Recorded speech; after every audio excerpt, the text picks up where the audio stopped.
Bonjour à tous, pour cette première séquence de chimie de l'année de troisième, je vous propose d'essayer de se remémorer un petit peu ce que nous avons déjà fait, en l'occurrence en cinquième et en quatrième. Pour rappel, très bref, en cinquième, nous avons vu tout ce qui touchait de près ou de loin à l'eau. L'eau était notre fil conducteur, nous avons parlé du cycle de l'eau, nous avons parlé des états physiques de l'eau, solide, liquide, gaz, et nous avons parlé aussi des changements d'état, c'est-à-dire le passage d'un état physique à un autre, par exemple du solide au liquide. Lorsque l'eau fond, on appelle cela la fusion. Eh bien, nous avons vu la fusion, nous avons vu la solidification, la liquéfaction, qui peut également s'appeler condensation, ou encore la solidification. Euh, Nous avons ensuite vu les différentes températures de changement d'état de l'eau et nous avons vu un test chimique, on reparlera des tests chimiques dans la prochaine séquence, qui permettait de montrer la présence d'eau à partir d'une poudre grise, si vous vous souvenez, de sulfate de cuivre anhydre. En quatrième, nous sommes allés un petit peu plus loin.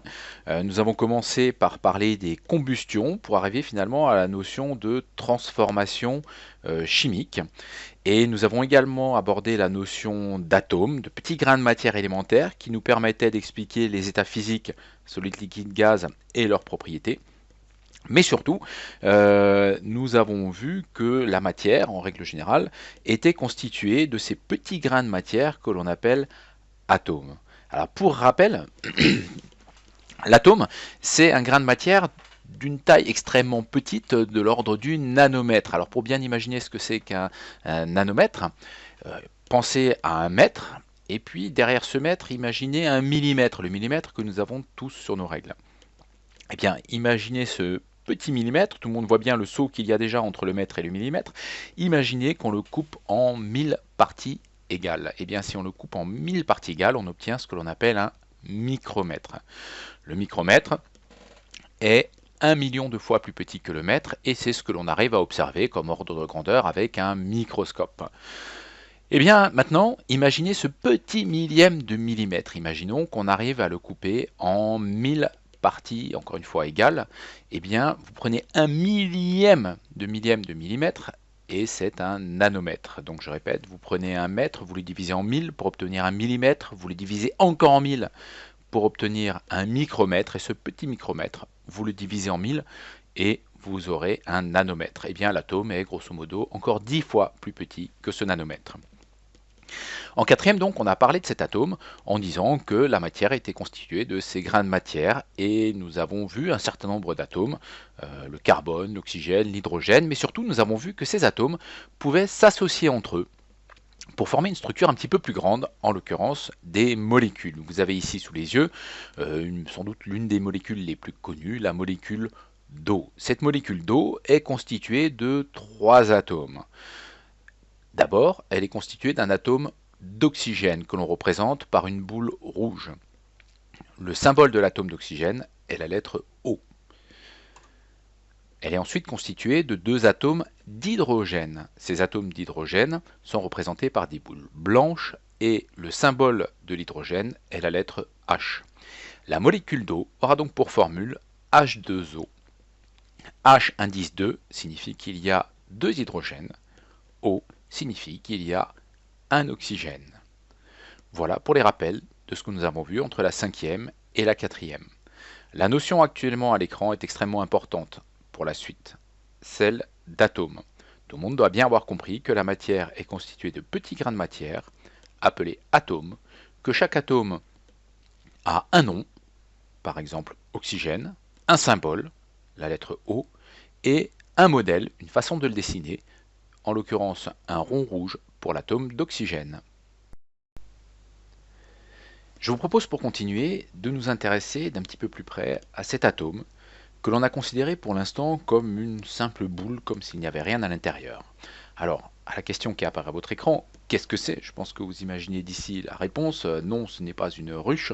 Ce que l'on voit à l'écran, ce sont ces fameux atomes. Alors pour commencer, je vous propose de parler un tout petit peu d'histoire. La notion d'atome est très ancienne, peut-être bien plus ancienne qu'on ne pourrait comme ça a priori l'imaginer à la vue de leur taille. En moins 400 ans avant notre ère, donc moins 400 ans avant Jésus-Christ, s'opposent deux théories. Il y a d'un côté la théorie fondée par Empédocle, qui est né en 490 avant Jésus-Christ, et qui pense que tout, absolument tout, est constitué de 4 éléments, la terre, l'eau, l'air et le feu. Et à cette théorie va venir s'opposer une nouvelle théorie, la théorie atomiste, celle qui parle justement d'atomes.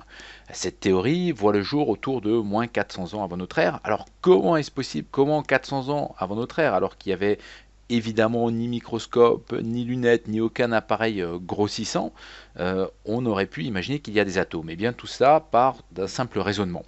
Euh, les Grecs se sont posé une question relativement simple. Imaginons que j'ai un caillou entre les mains.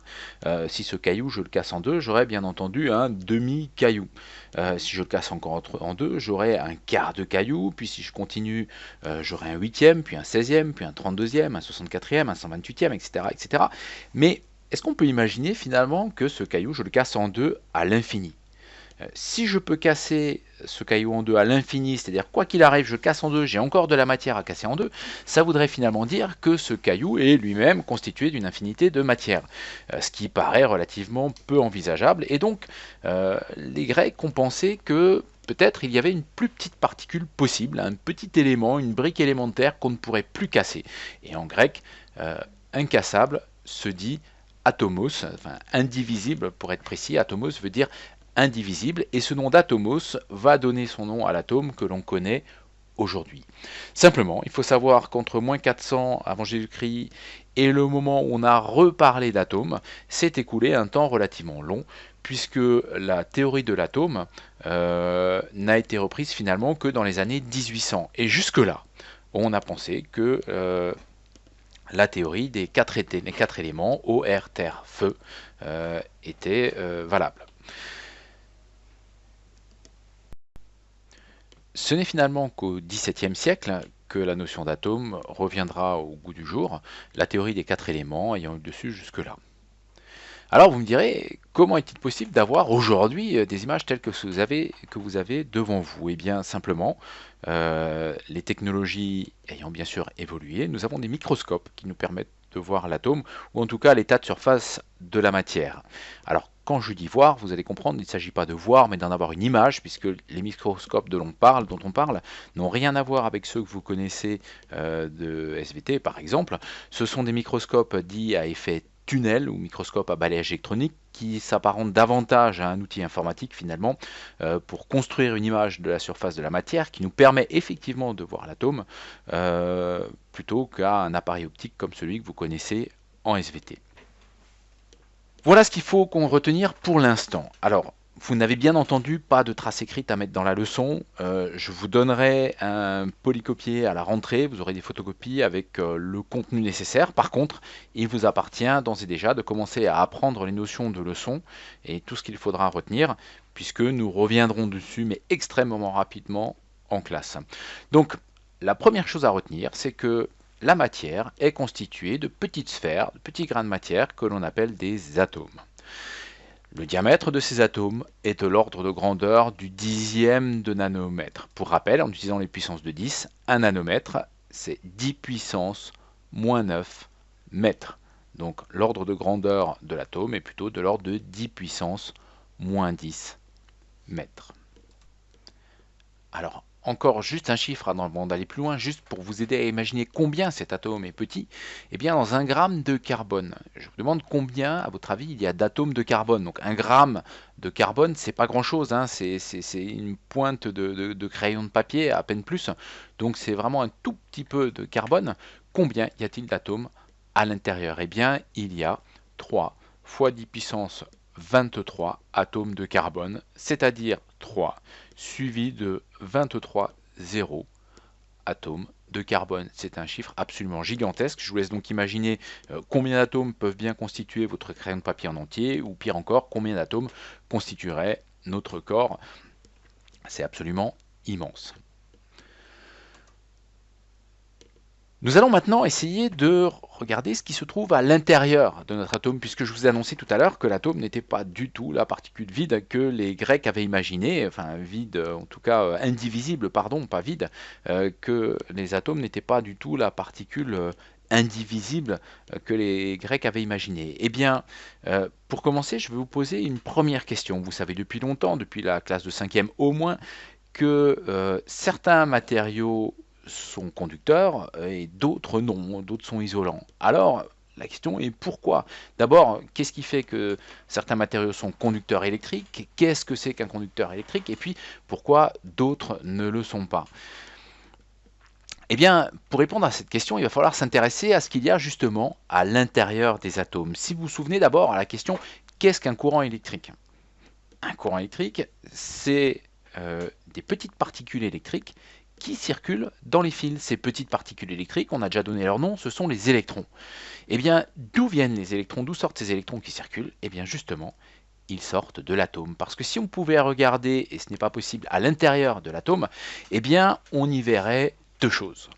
On y verrait tout d'abord, au milieu, un noyau. Alors, j'ai dessiné le noyau un petit peu grand pour que vous le voyez, mais attention, on est très très loin d'être à l'échelle réelle. Si je dessinais le noyau à l'échelle réelle, vous ne le verriez même pas. Donc le noyau ici est dessiné infiniment plus grand que sa taille réelle. Voilà, on n'est pas du tout à l'échelle, on en reparlera tout à l'heure. Et puis autour de ce noyau, il y a des petites particules que l'on appelle des électrons. Eh bien, ces électrons tourne autour du noyau, on dit qu'il gravite autour du noyau. D'ailleurs, on parle ici de modèle planétaire de l'atome parce que ça ressemble de très près aux planètes qui tourneraient autour du Soleil. Sachez simplement que ce modèle est un modèle simplifié, aujourd'hui dépassé, on en reparlera en fin de chapitre, pour expliquer un petit peu la réalité du mouvement des électrons autour du noyau. Et bien donc, ces électrons constituent la matière, constituent les atomes. Donc à retenir pour l'instant, un électron est un noyau, nous reviendrons au noyau, qui est entouré d'électrons qui tournent autour. Alors 1, 2, 3, 15, 50, plusieurs, on verra les nombres d'électrons autour. Il y a un moyen relativement simple d'en déterminer ce nombre, nous en parlerons un petit peu plus tard. À retenir donc, et cela figurera sur la feuille que je vous donnerai, un atome est constitué d'un noyau et d'électrons qui tournent autour. Les électrons sont des charges électriques dites négatives. Ils sont chargés négativement. On verra tout à l'heure qu'il y a des particules positives à l'intérieur du noyau. Pour l'instant, retenons simplement ça, un noyau, des électrons qui tournent autour, des électrons chargés négativement, et cela constitue notre atome. Mais alors, on peut se poser la question, dans ce cas-là, puisque toute matière est constituée d'atomes, les métaux comme les plastiques par exemple, et que tout atome est constitué d'électrons, pourquoi certains électrons ou certains matériaux seront conducteurs, c'est le cas des métaux, et d'autres matériaux comme les plastiques qui contiennent aussi des électrons ne sont pas conducteurs? Eh bien, alors les électrons sont tous identiques. Un électron, c'est un électron. Il n'y a pas d'électrons conducteurs ou non conducteurs. Simplement, dans les métaux, certains électrons ont la capacité de passer d'un atome à un autre. Ils se déplacent plus librement que les autres électrons. On les appelle les électrons libres. Eh bien, un matériau qui contient des électrons libres, c'est-à-dire des électrons qui sont un petit peu moins liés à leur atome, et donc qui ont la capacité de passer d'un atome à l'autre pour circuler, sont des conducteurs. C'est le cas des métaux. Dans les isolants, eh bien, il n'y a pas ces électrons. Il y a bien sûr des électrons, mais ils sont liés à leur atome de sorte qu'ils n'arrivent pas à passer d'atome en atome. Et donc, les plastiques, par exemple, sont des isolants parce qu'ils n'ont pas ces fameux électrons libres, ces électrons qui sont peu liés à leur atome. Alors attention, même dans un métal, tous les électrons ne sont pas libres, hein. Il y a une minorité d'électrons libres, mais en tout cas, les métaux possèdent ces fameux électrons libres qui ont cette capacité de se déplacer et donc de laisser passer le courant électrique, en tout cas de former le courant électrique. Donc un mot de plus à retenir, on les appelle les électrons libres. Si on refait le point sur tout ce qu'il faut retenir, eh bien un atome est constitué d'un noyau avec des électrons qui tournent autour. Les électrons sont chargés négativement et certains de ces électrons ont la capacité de se déplacer. On les appelle les électrons libres. Pour aller encore un peu plus loin dans la connaissance de l'atome, je vous propose de regarder ce qui se passe dans une centrale nucléaire. vous savez que le principe d'une centrale nucléaire est de produire de l'énergie électrique et que pour cela, il faut donner de l'énergie cinétique à l'alternateur. L'énergie cinétique sera donc la rotation concrètement sera emmenée ici par la turbine entraînée par de la vapeur d'eau. Pour avoir de la vapeur d'eau, il faut chauffer. Quelle différence y a-t-il finalement entre une centrale nucléaire et une centrale thermique classique? Eh bien, une centrale thermique classique utilise des combustibles, la plupart du temps d'origine fossile, comme le pétrole, le charbon, alors que dans une centrale nucléaire, on utilise la fission de l'atome. La question est donc, qu'est-ce que c'est que cette fission de l'atome? Qu'est-ce que la fission d'atomes peut apporter comme énergie? Que casse-t-on réellement dans l'atome quand on parle de fission? Eh bien, pour parler de fission nucléaire, euh, il faut comprendre que l'atome, que l'on pensait encore une fois il y a plus de 2500 ans indivisible, aujourd'hui, et on le sait, n'est pas du tout indivisible. Nous avons déjà parlé d'un noyau, d'électrons qui tournent autour. Eh bien, le noyau lui-même n'est pas indivisible non plus, il est constitué d'autres particules. Le noyau est constitué de deux types de particules, les protons, ici représentés en rouge, et les neutrons, ici représentés en gris. Eh bien, lorsque l'on catapulte un neutron sur un noyau d'atome, ce noyau d'atome casse en deux, on parle alors de fission. Un noyau d'atome se casse en deux noyaux plus petits, et on se retrouve alors avec deux noyaux plus petits, le neutron que l'on a projeté dessus, et deux neutrons supplémentaires. Je vais vous montrer cela dans quelques secondes sur la base d'une animation qui vous permettra de bien voir les choses et de comprendre ce qui se passe. Eh bien, premier élément, c'est au moment de la fission que de l'énergie thermique se dégage. On libère énormément de chaleur, c'est celle qu'on récupère pour former la vapeur d'eau. Parallèlement, il faut savoir que cette réaction a besoin d'être contrôlée. Encore une fois, vous le verrez dans quelques secondes sur la base de l'animation. Si on envoie un neutron, qu'après la fission d'un premier noyau, on se retrouve avec 3 neutrons, vous imaginez bien que chacun des 3 neutrons va lui-même aller casser un nouveau noyau, ce qui fait qu'on passera très vite de 1 à 3, à 9, à 27, etc., etc. La quantité de noyaux qui va casser simultanément, qu'on va scinder en deux simultanément, va partir de façon exponentielle. Ce sera l'explosion, c'est ce que l'on appelle la bombe nucléaire. Eh bien, nous allons avoir besoin de contrôler cette fission. Dans les centrales nucléaires, on le fait avec des barres de carbone que l'on descend au niveau des noyaux et de la fission pour capter un certain nombre de neutrons et éviter que trop de neutrons aillent casser les atomes. Place tout de suite à l'animation pour que vous compreniez. L'animation qui va suivre va vous permettre de bien comprendre ce qui se passe à l'intérieur de l'atome.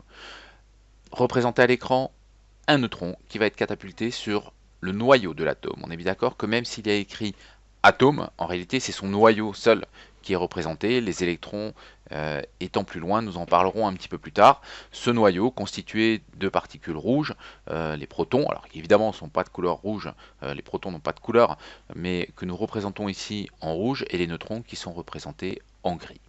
Nous allons catapulter le neutron sur le noyau de l'atome. À ce moment-là, l'atome, ou son noyau, est cassé en deux noyaux plus petits, on parle de fission. On observe également en même temps un dégagement de chaleur.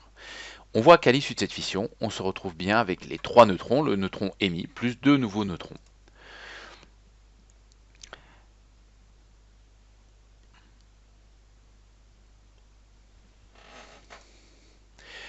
Il faut maintenant imaginer la suite de l'opération. Chacun de ces neutrons va à son tour aller taper un nouveau noyau. Le nombre de noyaux qui va être cassé simultanément va donc augmenter très rapidement, c'est ce dont je parlais tout à l'heure, et si on ne contrôle pas cette réaction, il s'agit d'une bombe nucléaire et pas d'une centrale nucléaire. Dans les centrales nucléaires, on capte une partie des neutrons pour éviter l'explosion. À retenir donc, la fission nucléaire est l'éclatement d'un noyau, d'un atome instable, en deux noyaux plus légers. Cet éclatement s'accompagne d'un dégagement de chaleur, c'est-à-dire de l'énergie thermique. C'est cette même fission qu'on utilise dans les centrales nucléaires pour produire la vapeur d'eau qui entraînera la turbine, qui donnera l'énergie cinétique nécessaire à l'alternateur pour produire de l'énergie électrique. Alors me direz-vous, pourquoi vous parlez maintenant de ces centrales nucléaires, de ce qui se passe dans les centrales nucléaires, alors que nous sommes sur une thématique liée à l'atome? Vous l'aurez compris, c'est le noyau de cet atome qui nous intéresse. Les Grecs pensaient que l'atome était une particule indivisible. On sait déjà, puisqu'elle est constituée d'un noyau et d'électrons, que ce n'était pas le cas. Mais on voit aussi maintenant que même le noyau n'est lui-même pas une particule indivisible, puisqu'il est composé de plusieurs particules, en l'occurrence des protons, qui sont des particules positives, nous en reparlerons, et des neutrons qui ne sont pas chargés. À retenir donc, le noyau contient des protons et des neutrons. Il est chargé positivement, puisque les protons sont des charges positives.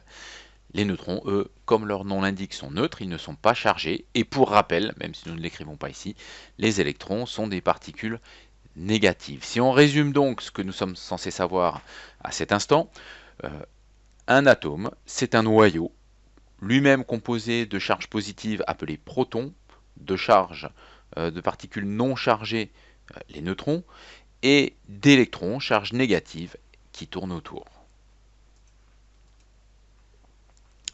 Le nombre de charges positives est donné par ce qu'on appelle le numéro atomique. Il se note Z et il est donné pour chaque atome. Alors, on va voir très vite un exemple concret. Il faut donc juste mémoriser que ce numéro atomique va nous donner le nombre de charges positives qu'il y a dans chaque atome. Ce numéro atomique, on va le trouver dans toutes les classifications périodiques, également appelée classification de Mendeleïev, du nom du chimiste russe qui a créé cette classification. Vous la trouvez à la fin de votre livre, vous la trouvez sur Internet, dans tous les livres de chimie sans exception. Un petit exemple, prenons l'hydrogène. Alors, dans cette classification, l'hydrogène se trouve tout en haut à gauche. À côté de l'hydrogène, il y a le numéro 1.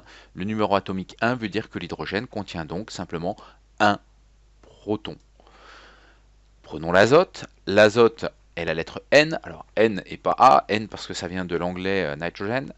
Et vous avez la lettre Z, pardon, oui, le numéro atomique Z qui vaut pour l'azote 7. Ça veut dire que l'azote est constitué de 7 charges positives.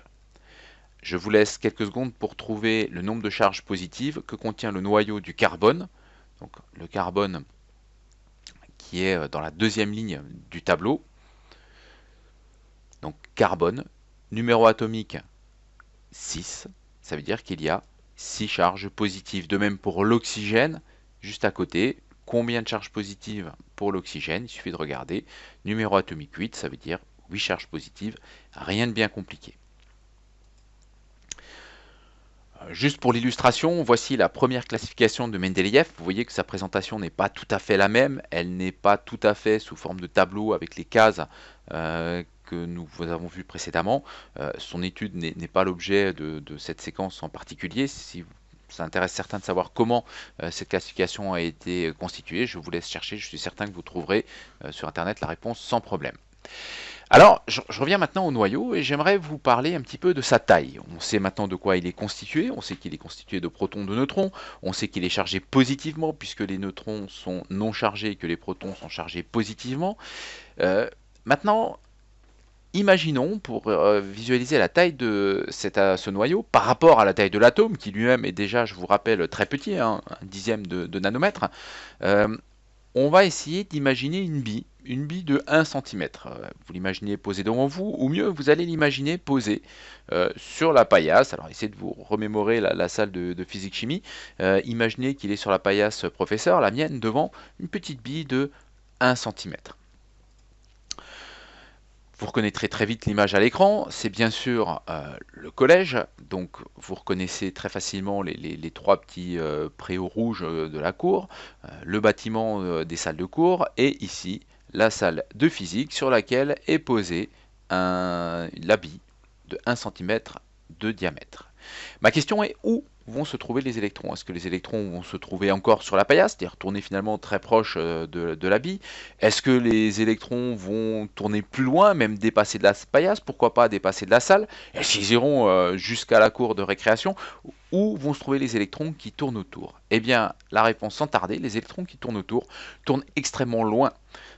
Ils tournent sur un cercle de diamètre de 1 km autour de la bille. Je vous laisse imaginer une bille de 1 cm posée sur le bureau de la paillasse de physique-chimie dans le bâtiment ici, et vous avez en noir la trajectoire des électrons. Vous voyez qu'elle passe extrêmement loin, puisqu'elle passe loin derrière dans les champs, loin derrière le cimetière. Elle part effectivement loin derrière la rotonde. Ces électrons tournent extrêmement loin autour du noyau.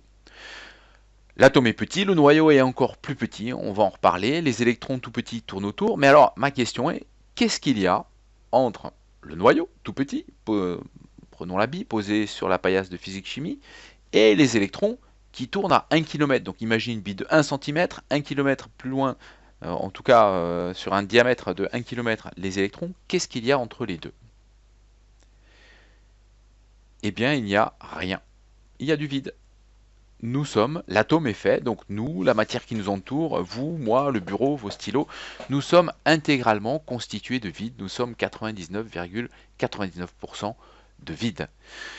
Il y a tant de vide dans la matière que si on arrivait à supprimer tout ce vide, on estime que la Terre entière, hein, avec tout ce qu'il y a dessus, les bâtiments, les gens, les personnes, les mers, les océans, les montagnes, bref, tout, tiendrait dans moins qu'un ballon de foot. Vous imaginez la réduction que ça pourrait, que cela pourrait faire. Donc, à retenir, la matière, ce n'est quasiment que du vide. Le noyau est 100 000 fois plus petit que l'atome lui-même.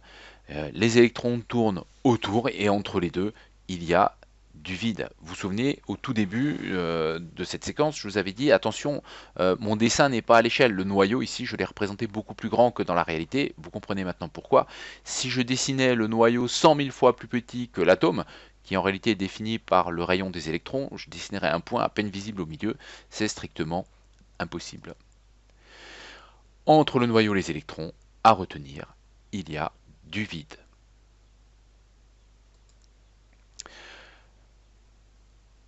La partie suivante est plus de la culture, je ne vous demande pas de mémoriser tout ça, mais si je vous parle LHC, est-ce que ça parle à quelqu'un? Est-ce que quelqu'un a déjà entendu parler du LHC? Alors le LHC, c'est pas loin de chez nous, hein, c'est à Genève, c'est le Large Hadron Collider.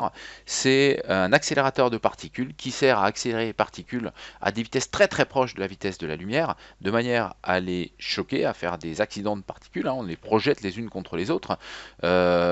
Le LHC a une circonférence de plusieurs kilomètres. Je vous laisse chercher, vous soyez curieux, allez voir un petit peu sur internet les chiffres du LHC, ses dimensions, les températures qui y règnent, les pressions, ou plutôt les dépressions qu'on met quasiment à l'intérieur, hein, on diminue la pression jusqu'au vide quasi absolu, les vitesses que l'on arrive à faire atteindre aux particules, vous allez voir, c'est relativement impressionnant, soyez curieux, allez chercher. Alors, pourquoi on utilise cet accélérateur de particules? Simplement pour aller chercher encore plus loin les secrets de la matière. Pour l'instant, nos connaissances de troisième, c'est l'atome, un noyau constitué de protons, de neutrons, très petits, des électrons chargés négativement qui tournent autour. Voilà, pour résumer très simplement. Mais ces fameuses particules, les protons, les neutrons, sont-ils eux-mêmes des particules élémentaires ou est-ce qu'il y a encore plus petits? Eh bien, la réponse en image devant vous, très vite. Bien sûr, il y a des particules encore plus petites. Certains noms que vous avez déjà entendus, il y a les quarks, les bosons, les leptons. Là encore, l'objet du cours n'est pas une étude approfondie de la matière jusqu'à la connaissance la plus fine que l'on a aujourd'hui, mais si vous êtes un petit peu curieux, n'hésitez pas à aller chercher ces particules, aller sur internet, regarder un petit peu des vidéos, regarder à quoi elles servent, vous apprendrez beaucoup de choses. Simplement, sachez aussi que sur ces particules, en tout cas sur celles qui sont représentées à l'écran, certaines n'ont pas encore été observées, par exemple le graviton. Le graviton, c'est une particule purement théorique, puisqu'aujourd'hui on ne sait pas si elle existe ou pas, on suppose son existence, ce serait elle qui serait supposée véhiculer la force de gravité, c'est-à-dire comment finalement la gravité s'exerce d'un objet à l'autre sans aucun contact. Eh bien, on pourrait imaginer, on a imaginé qu'il existerait des petites particules qui véhiculeraient cette force de gravité qu'on appellerait les gravitons. Voilà, je ne vais pas plus loin là-dessus pour l'instant. Ce que je vous demande de retenir, c'est l'essentiel de ce que nous avons dit jusque-là, à savoir qu'un noyau est composé de protons et de neutrons, entouré d'électrons qui tournent autour, que le nombre de protons est donné par le numéro atomique Z. C'est déjà pas mal pour l'instant. Dernière question sur l'atome, puis après nous passerons à un deuxième type de particules. La dernière question sur l'atome est, finalement, si on réfléchit, la matière qui est devant vous, tout ce qui est posé devant vous, est constitué de milliards d'atomes. Rappelez-vous, rien que le nombre d'atomes euh, qu'il y avait dans une pointe de crayon de papier, hein, dans 1 gramme de carbone. Alors imaginez ce qui constitue votre corps entier, ou le bureau, ou votre crayon de papier entier. Il y a des milliards et des milliards d'atomes. Ces milliards et ces milliards d'atomes sont chacun constitués de charges électriques, d'électrons qui tournent autour, de protons aussi dans le noyau. Pourquoi finalement, quand on touche quelque chose, on ne ressent pas de décharge électrique avec tous ces milliards de charges électriques? Alors, pour cerner tout de suite les choses, on va mettre de côté le phénomène d'électricité statique. Alors ça, c'est un phénomène à part, je vous en reparlerai un petit peu tout à l'heure, dans quel cas, effectivement, dans certains cas particuliers, on peut avoir une petite décharge électrique. Mais il faut qu'il y ait eu un contexte préalable pour cela.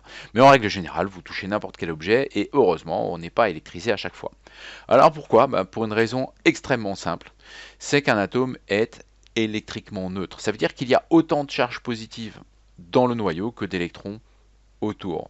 Autant de plus que de moins, tout ça s'annule et on ne ressent aucune décharge électrique lorsqu'on touche la matière. Alors un petit exemple, hein, prenons un noyau qui contiendrait 3 charges positives, on le saurait grâce à son numéro atomique, donc numéro atomique 3. Combien y aurait-il d'électrons autour? Forcément, il y aurait 3 électrons autour puisque l'atome est électriquement neutre. Alors, que se passe-t-il dans le cas de l'électricité statique? C'est un petit peu particulier. L'électricité statique intervient lorsque on a 2 isolants qui frottent ensemble. Par exemple, vous enlevez un vêtement en matière synthétique, vous poussez un caddie, une voiture, les roues isolantes qui roulent sur le sol, ou même devant le collège, hein, si vous jouez au foot, le terrain étant en synthétique, vos chaussures l'étant aussi, frottement chaussures sur synthétique, eh bien, en faisant cela, vous allez, par exemple, dans le cas de quelqu'un qui jouerait au foot devant le collège, vous allez arracher des électrons au sol. C'est-à-dire que les électrons du sol vont venir sur vous. Évidemment, tôt ou tard, le sol va vouloir récupérer ces électrons, mais vous allez vous charger en électrons. Vous allez donc avoir un excédent, trop d'électrons. Le sol, lui, n'en aura pour l'instant pas assez, mais il les récupérera. Eh bien, quand on se charge en électrons, le corps ne veut pas cet excès, il va essayer de s'en défaire par tous les moyens. Et dès qu'il va pouvoir le faire en touchant un matériau conducteur ou éventuellement quelque chose de non chargé, par exemple un camarade ou quelqu'un qui est à côté de vous, il va se décharger. Donc si vous allez toucher le grillage métallique, si vous touchez quelqu'un qui lui n'est pas chargé, eh bien spontanément votre corps va vouloir se défaire de ces électrons, de ces charges négatives qui vont basculer ou dans le grillage ou dans l'autre personne. Ça correspond à la petite décharge que vous ressentez. C'est un cas particulier, c'est l'électricité statique. Alors pour synthétiser tout ce que nous venons de voir sur l'atome, avant de passer à la suite, voilà ce qu'il faut retenir. Un atome, c'est donc un noyau. Un noyau constitué de 2 particules, de 2 types de particules, les neutrons et les protons. Les neutrons ne sont pas chargés, les protons sont chargés positivement. L'ensemble de ces 2 particules forment ce que l'on appelle le noyau atomique. On constate ici qu'il y a 1, 2, 3 protons. Le numéro atomique de l'atome est donc Z égale 3. Ce noyau atomique est 100 000 fois plus petit que l'atome lui-même. Autour du noyau tournent les électrons qui sont chargés négativement. Si vous avez retenu ça, vous avez déjà retenu l'essentiel de ce qu'il faut retenir.